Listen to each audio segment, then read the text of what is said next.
Next lesson போகலாமா? 12th +2 Tamil Nadu state board English paragraph simplified. Remember Caesar play Gordon டேவியாட்.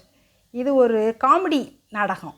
உங்களுக்கு இது என்ன ஒரு ஞாபக மறதினால் நடக்கிற ஒரு காமெடி நாடகம். Remember Caesar is a light hearted comedy.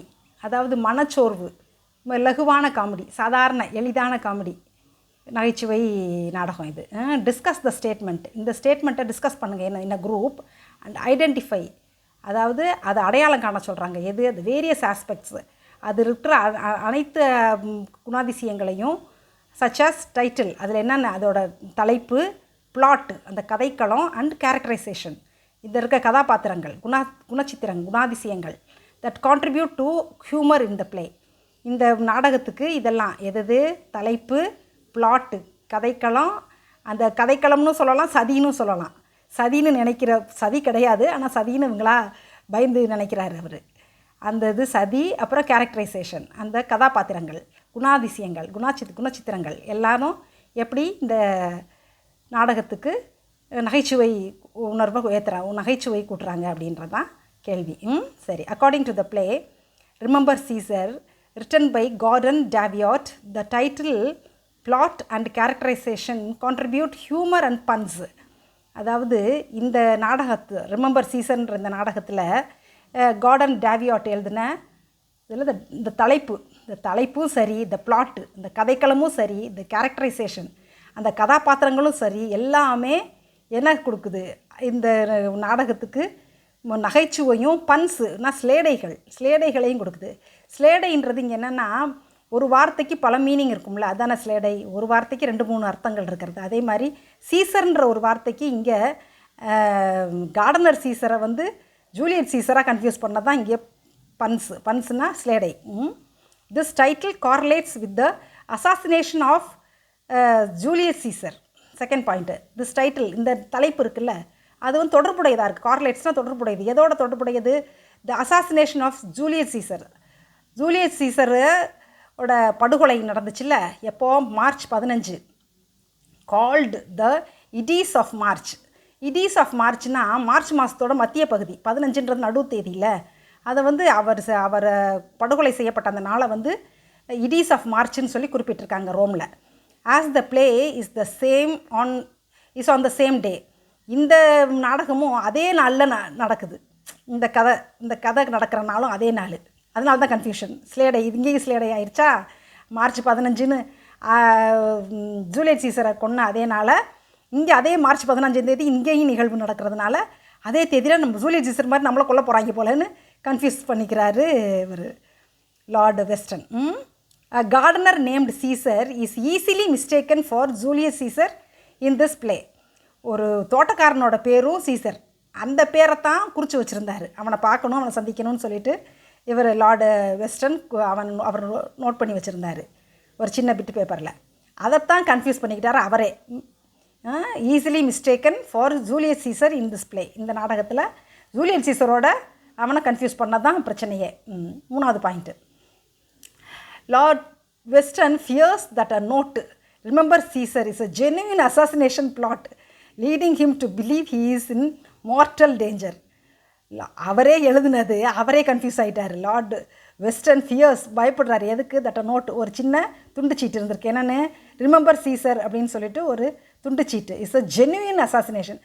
உண்மையிலேயே நம்மளை படுகொலை செய்யப்படுற ஒரு சதி அப்படின்னு நினச்சி பயந்துடுறாரு. அதை நம்பிடுறாரு. உண்மையிலேயே நம்மளை கொள்றதுக்கு சதி. ஏன்னா அவர் ஜட்ஜ் இல்லை, அவருக்கு நிறைய விரோதிகள் இருப்பாங்க. நிறைய பேருக்கு அவர் இது கொடுத்துருப்பார்ல, தீர்ப்பு கொடுத்துருப்பார்ல. அந்த தீர்ப்பில் நிறைய பேர் பாதிக்கப்பட்டிருப்பாங்கள்ல, அவங்க யாரோ ஒருத்தர் நம்மளை கொலை பண்ணுறதுக்கு பிளான் பண்ணியிருக்காங்கன்னு நினைக்கிறாரு. ஜெனுவின் அசாசினேஷன், ஒரு உண்மையான படுகொலை திட்டம் அப்படின்னு நினைக்கிறாரு. Leading him to believe he is in mortal danger. Mortal டேஞ்சர்னால் மரண பயங்கரத்தில் இருக்கிறோம், நம்ம பயங்கரமான மரண அபாயத்தில் இருக்கிறோம் அப்படின்னு பயந்துடுறாரு. சரி. 4வது point, characterisation in this play Lord Weston pompous and proud judge. அதாவது ரொம்ப ஆடம்பரமான பெருமைமிக்க நீதிபதி. Is forgetful in nature. அது மறதிக்காரரு, அவரோட நேச்சரே ஞாபக மறதி. And panics when he finds a mysterious message. ஒரு மெசேஜ் இருக்குது. ஒரு செய்தி, என்ன செய்தி, ஒரு மர்மமான செய்தி அவரோட பாக்கெட்டில் இருக்குது. என்னென்னா ரிமெம்பர் சீசர்ன்றது. He finds a note in his pocket. ஒரு சின்ன துண்டு சீட்டில் ஒரு நோட் இருக்குது.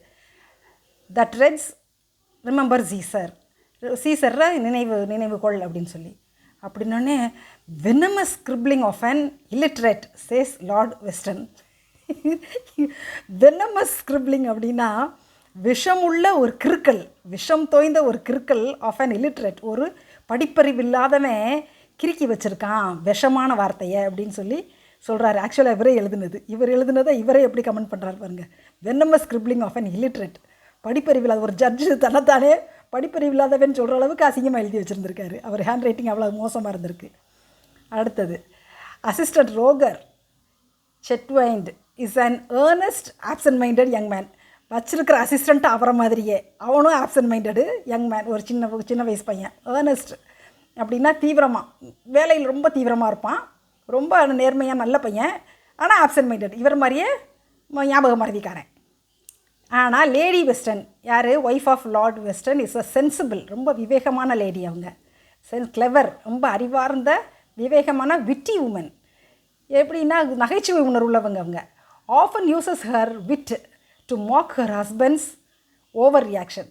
எப்போவுமே அதிகமாக அவங்க நகைச்சுவை உணர்வு காட்டுறதே ஹஸ்பண்டுக்கிட்ட தான். அவரோட ஓவர் ரியாக்ஷன், அவர் எதுனாலும் ஓவராக தன்னை பற்றி ஓவர் ரியாக்ஷன் பண்ணுறாருல, அந்த ஒரு அச்சுறுத்தல், எது பெர்சீவ்டு த்ரெட்ஸு, அவரோட அந்த அச்சுறுத்தல்களை பார்த்துட்டு ஓவர் ரியாக்ட் பண்ணுறாருல, அந்த அவருக்கு அச்சுறுத்தல் உணர்ந்தோடனே ஆச்சா ஊச்சான்னு ஓவராக ரியாக்ட் பண்ணோடனே அதை பார்த்து அந்த அம்மா கேலி பண்ணி நகைச்சுவை உணர்வை காட்டும். அப்படி அதுதான். ஸோ இது எல்லாமே இதில் இருக்குது. எது டைட்டிலும் சிரிப்பாக தான் இருக்குது. எது ரிமெம்பர் சீசர்ன்றது. அடுத்து பிளாட்டுன்றது கதைக்களம், அதுவும் சிரிப்பு. இன்னொன்று பிளாட்டுக்கு 2 பொருள், கதைக்களம்னு ஒரு பொருள் இருக்குது, பிளாட்டுங்கிற சதித்திட்டம்னு ஒரு பொருள் இருக்குது. இங்கே ஒரு சதித்திட்டமும் நடக்கலை, ஆனால் இவர் நினச்சிக்கிறாரு சதித்திட்டம் நடக்குது நம்மளை கொள்றதுக்கு அப்படின்னு. அடுத்து கேரக்டரைசேஷன். இந்த கேரக்டர்ஸ் யார், வெஸ்டன், லார்ட் வெஸ்டன், அப்புறம் இவன் ரோகர் செட்வைண்ட் அவரோட அசிஸ்டண்ட்டு, அப்புறம் லேடி வெஸ்டன் யார், அவரோட ஒய்ஃபு.